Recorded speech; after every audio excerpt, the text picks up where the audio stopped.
There are moments in life when nothing breaks loudly, but everything inside you quietly falls apart. For me, that moment came on a regular afternoon.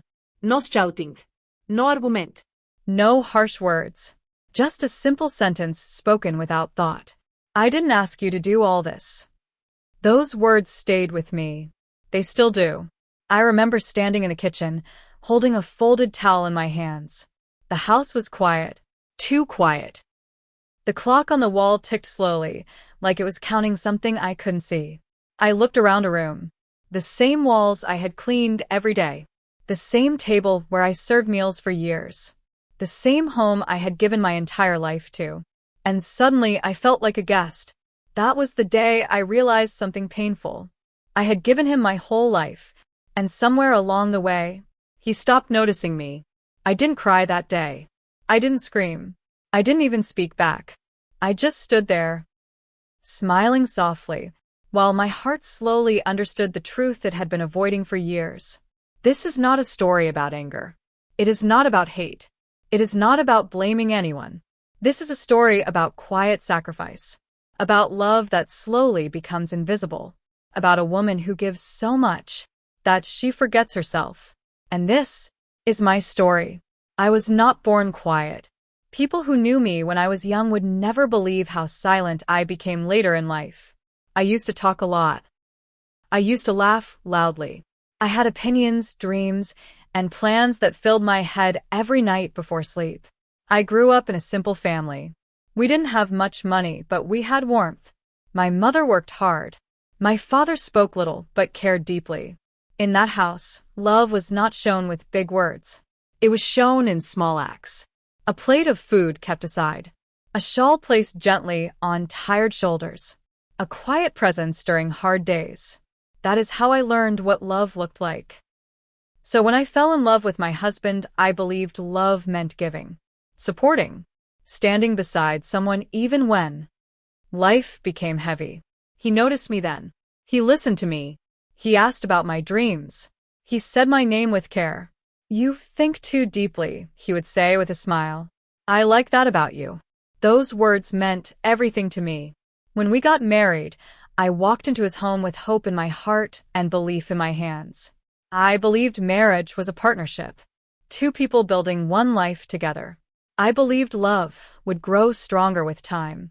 I didn't know then that love also needs attention and memory. In the early days, life felt balanced. I worked, he worked, we talked, we laughed. We planned our future late into the night. But slowly things began to change. His work became heavier. His responsibilities grew.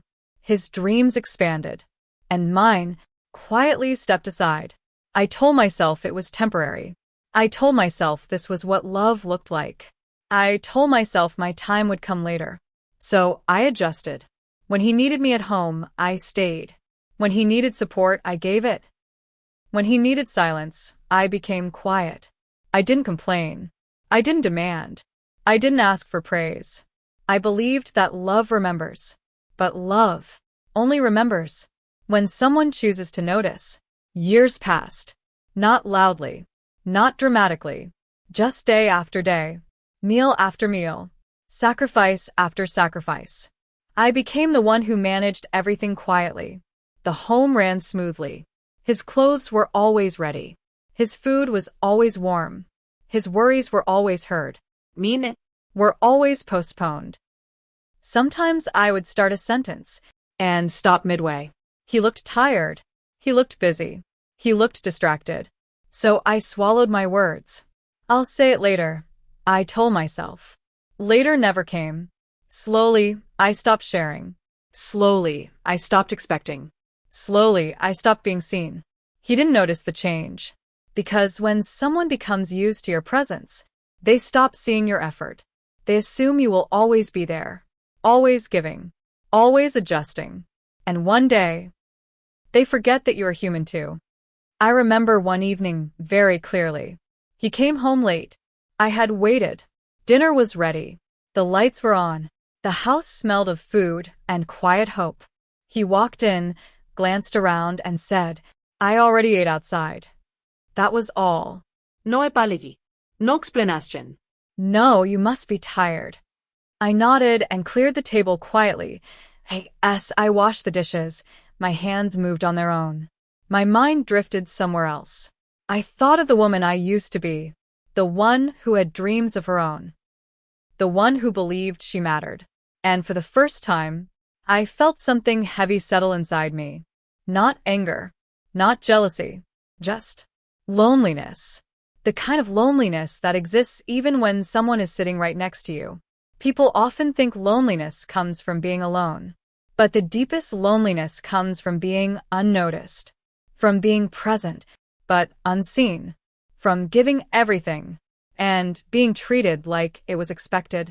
That was my life. Quiet, stable, invisible. I became very good at hiding how I felt. I smiled at family gatherings. I laughed when jokes were made. I played my role perfectly. The good wife, the supportive partner, the reliable one. No one asked if I was happy, and I didn't offer the answer. There were nights when I lay awake beside him, listening to his breathing. I wanted to place. There were nights when I lay awake beside him, listening to his breathing. I wanted to place my hand on his chest, just to feel close again. But something stopped me. A voice inside whispered, "Don't disturb him." That voice had guided my life for years. Don't disturb him. Don't burden him. Don't ask for too much. And slowly, I disappeared. I didn't realize it then, but love was changing. Not because it ended, but because it was forgotten. Forgotten in routine. Forgotten in comfort. Forgotten in assumption. And the most painful part? He didn't stop noticing me suddenly. He just never noticed when I faded. That is how this story truly begins. Not with betrayal, not with cruelty, but with quiet neglect and a woman who gave her whole life, waiting to be seen again. The hardest part about being invisible is that no one tells you when it happens. There is no warning, no clear moment, just a quiet shift, where your presence becomes background noise. I didn't wake up one day feeling unloved. I woke up feeling unnecessary. It started with small things. Things that seem harmless when you explain them away. He stopped asking how my day was. Not because he didn't care, but because he assumed the answer would always be the same. Fine. Normal. Nothing special. And I let him believe that. When I tried to speak, he would nod while looking at his phone. When I paused, he didn't notice. When I stopped talking, the silence stayed. I told myself, he's tired. He's stressed. He'll notice later. But later kept moving further away. I became careful with my words. I measured every sentence before I spoke, like it might be too heavy for him to carry. If I shared a worry, he would sigh. If I mentioned feeling overwhelmed, he would say, "You think too much." He didn't say it cruelly. That was the hardest part.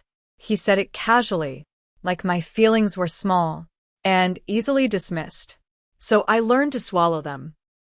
I learned how to smile while feeling empty. I learned how to agree even when I felt unseen. I learned how to stay quiet to keep the peace. Peace became my responsibility. There were moments when I wanted to scream, "Do you even see me?" But instead I folded clothes. I cleaned the house. I prepared meals. I served love in silence. And silence slowly taught him that I didn't need anything in return. I remember one day, we were sitting together in the living room. The television was on, but neither of us was watching it. I said softly, "Do you remember when we used to talk like this every night?" He didn't look at me. "Life changes," he replied. Just 2 words. Life changes. As if love changing was normal. As if drifting apart was expected. As if I should already understand. I nodded again. I always nodded. The truth is, I was tired. Not tired of work. Not tired of responsibility. Tired of disappearing. Tired of being the only one holding things together. Tired of pretending that this quiet ache didn't exist. But I didn't know how to ask for more. Because I had already taught him that I would accept less. Sometimes, when guests came over, he would speak proudly about his work, his achievements, his plans. They would smile at me and say, "You're lucky. He's doing so well." Lucky. I smiled back. Because explaining loneliness takes too much energy. The house was always full, but my heart felt empty. And the worst part? He wasn't a bad man. He didn't shout. He didn't insult me. He didn't abandon me. He simply stopped choosing me. And that kind of neglect is harder to name, harder to fight, harder to explain. Because when someone hurts you quietly, people don't believe you're hurting at all. There were nights I lay awake beside him, staring at the ceiling, wondering when I had stopped being important. I tried to remember the last time he looked at me and really saw me, not as someone who manages the house, not as someone who supports him, not as someone who adjusts, but as the woman he once loved. The memory felt distant, like a dream I wasn't sure was real anymore. I began to notice how easy it was for him to forget me. He forgot to tell me he'd be late. He forgot plans we had made. He forgot things I had shared about myself. But he never forgot his meetings, his deadlines, his ambitions. And slowly, I learned where I stood. Not at the center, not beside him. Somewhere in the background, there was a moment, small but sharp, that changed something inside me.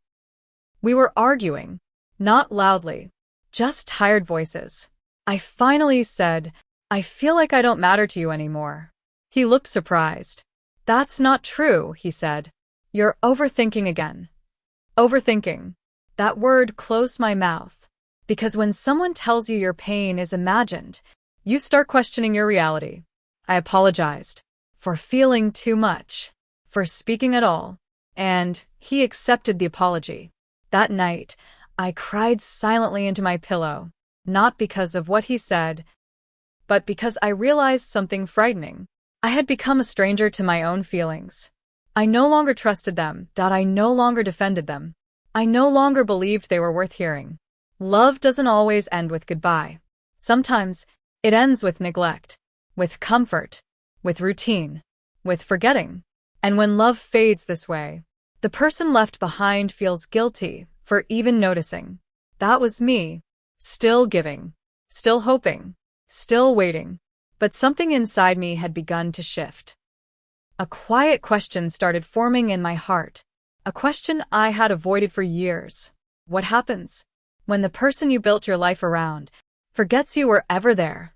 There comes a moment in every quiet sadness when silence stops being peaceful.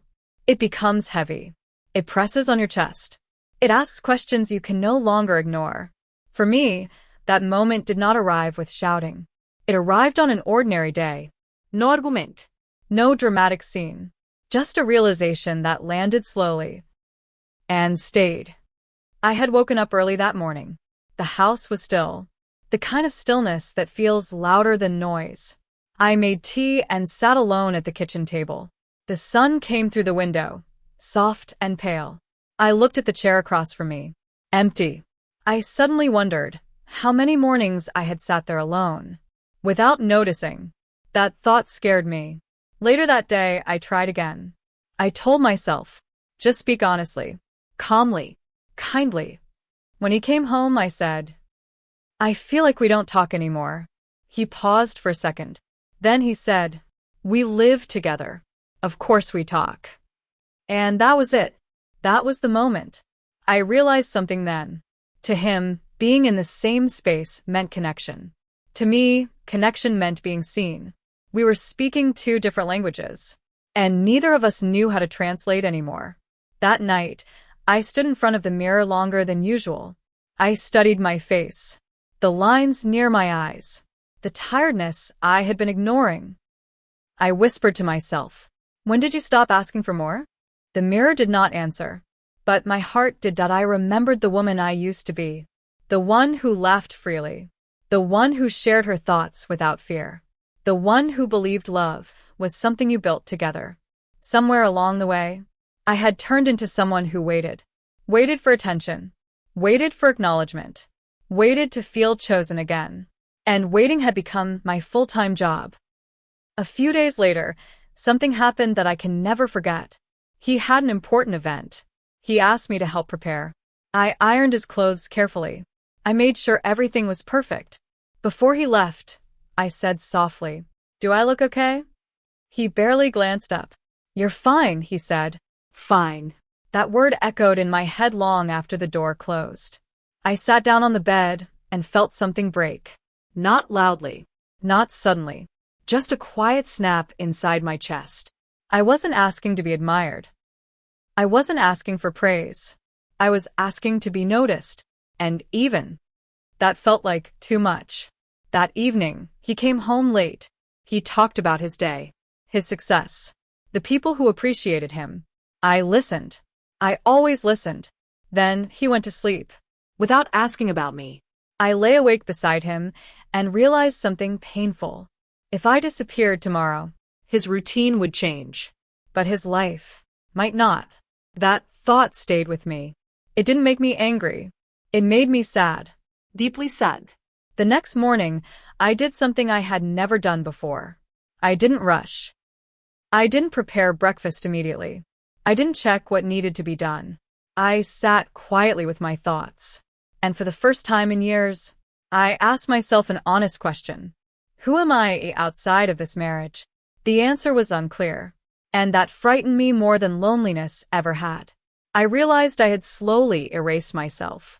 Not because he demanded it, but because I believed love meant sacrifice without limits. I believed being strong meant being silent. I believed being a good partner meant needing nothing. And now, I was paying the price. There was no dramatic confrontation. No packed bags. Just an internal shift. A quiet decision forming. I could not continue like this. Not angry. Not bitter. Just empty. And emptiness, I learned, is dangerous. Because it makes you forget your worth. That night, I finally cried. Not quietly. Not hidden. I let the tears come. Not for him. For me. For the woman who gave everything and forgot herself. For the love I offered without asking to receive. I didn't know what would come next. I only knew one thing. Something had to change. Because love that erases you is not love that can last. After that night of quiet tears, something inside me settled. Not healed. Not fixed. Just awake. I woke up the next morning feeling different. Not stronger. Just clearer. For the first time in years, I was listening to myself. I didn't announce any change. I didn't make promises. I simply started doing small things differently. I took my time in the mornings. I drank my tea while it was still warm. I stopped rushing to fill every silence. And slowly, the house felt different. Not lighter, but more honest. At first, he didn't notice. And that hurt in its own way. But I expected it. He was used to me being there without question. Without pause. Used to my presence being steady, like furniture. Reliable. Unnoticed. I began stepping outside more. Short walks.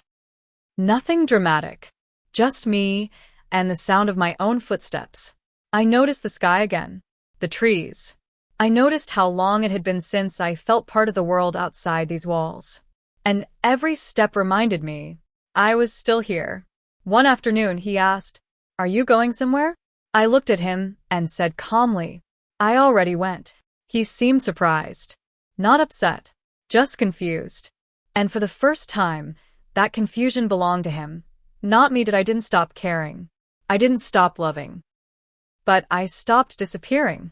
I stopped shaping my entire day around being needed. And that small change began to echo through our home. A week later, he noticed the silence. Not the peaceful kind. The unfamiliar kind. He asked, "Is something wrong?" I thought carefully before answering. Then I said, "I've been wrong for a long time. I just didn't say it out loud." He didn't respond right away. He looked at me. Really looked. And that felt new. That night, we sat at the table longer than usual. No phones. No distractions. Just two people facing years they had avoided. I told him softly, "I feel invisible." I didn't accuse. I didn't list sacrifices. I spoke from the center of my chest. And for the first time, he listened without interrupting. He said quietly, "I didn't know." That sentence hurt. Because part of me wanted to scream, "How could you not know?" But another part understood. People don't always see what is quietly given. They see what asks, and I had stopped asking long ago. He admitted something then. He said, "I thought you were strong. I thought you didn't need much." I nodded. I needed to be strong, I said. But I also needed to be seen. The room felt heavy, but not broken. Just honest. In the days that followed, nothing magically changed. There were no grand gestures. No sudden romance. But there was awareness. He asked how my day was, and waited for the answer. He noticed when I was tired. Small things. But small things had always meant everything to me. I also changed the way I spoke. I didn't hide my needs behind silence anymore. When I felt overlooked, I said so, gently. When I needed rest, I took it. Not in rebellion, but in respect for myself. There were moments of awkwardness. Moments where old habits tried to return. But now I recognized them. And I didn't let them swallow me again. One evening, he brought home flowers. Nothing fancy. Just simple ones. He said, "I realized I stopped thanking you." I took the flowers slowly. And instead of smiling out of habit, I let myself feel it. Gratitude, recognition, and something close to healing. That night, lying beside him, I felt different. Not fully whole, but no longer erased. I understood something important then. Love doesn't disappear all at once. It fades when it is not tended, and it can return when both people are willing to look again. I also learned a hard truth. Giving everything does not guarantee being valued. Being silent does not mean being strong. And love should never require you to forget yourself. I forgave him, not because he was perfect, but because he was finally aware. And I forgave myself too, for believing my needs were less important than peace. The house feels warmer now. Not louder, just warmer. Because presence has returned. Not just his. Mine. As time passed, I began to understand something very important. Love does not vanish in loud moments.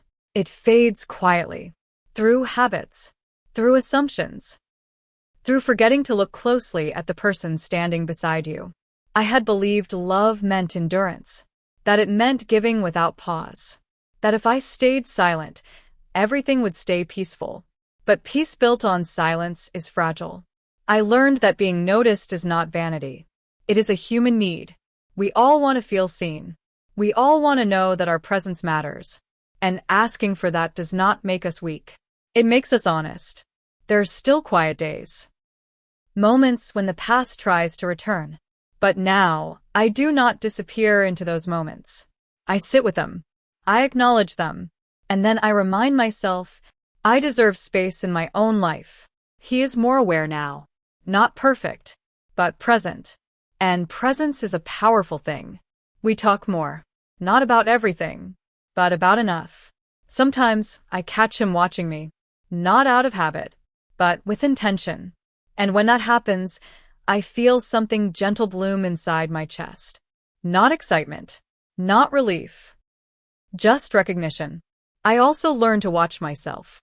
To notice when I am shrinking again. To speak when silence starts to hurt. To rest when I am tired. To choose myself without guilt. Love, I have learned, is not about losing yourself for someone else. It is about walking beside them, without leaving yourself behind. If you are listening to this and feeling unseen, I want you to know something. You are not asking for too much. You are asking the wrong way by staying quiet. Your voice matters. Your presence matters. Your needs matter. Do not wait until emptiness becomes normal. Do not wait until you forget who you are. Love grows best where there is room for two whole people, not one whole and one disappearing. I gave him my whole life, and for a time, I forgot to give some of it back to myself. Now I am learning to do both. Love him and honor me, and that balance has changed everything.